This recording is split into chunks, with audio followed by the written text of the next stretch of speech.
ഹരിച്ചു കുണിച്ച് കേണിച്ചു വന്നിട്ട് കണക്കുകളൊക്കെ പിഴക്കുന്നല്ലോടാ.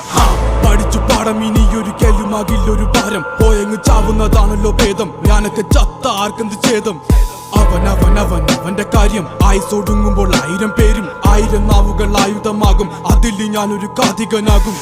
തനിക്ക് താനും പോരക്ക് തൂണും പരക്കം പാച്ചിലിനൊടുക്കമാകും. അടക്കം പറച്ചിലൊക്കെ എന്നെ പ്രാകും. പതുക്കെ പതുക്കെ എല്ലാരും പോകും. ഓരോന്നും കൊഴിഞ്ഞു പോകും. പുറകിൽ പോണ പോക്കിൽ ഒരു കൂവും. മുഖത ആഴക്കടല് പോലാകും. ഈ കഥ തീരുന്ന വരെയും നോവും. ഭാരങ്ങൾ ചുമക്കുവാനായി വിധിക്കപ്പെട്ടവനാ. പല വഴിയിൽ ചതിക്കപ്പെട്ടവൻ. വിവിധ തരത്തിൽ ഒതുക്കപ്പെട്ടവനാ. അനുഭവത്തിൽ ഒതുക്കം വന്നവൻ. മടുപ്പ് കൊണ്ടവൻ ഉടുത്ത തുണി കൊണ്ടുണ്ടാക്കിയ കുടുക്ക്. അതിൽ കിടന്ന് പെടച്ച് മരിച്ചു കഴിഞ്ഞാൽ എല്ലാരും മറക്ക്. കഴുത്തറക്കാൻ കൈമുറിക്കാൻ എന്റെ ഉള്ളിൻ്റെ വിതുമ്പല്. ഞാൻ ഓളം തല്ലുമ്പോൾ ആടിയുലഞ്ഞി ഒഴുകി നടന്ന കൊതുമ്പല്.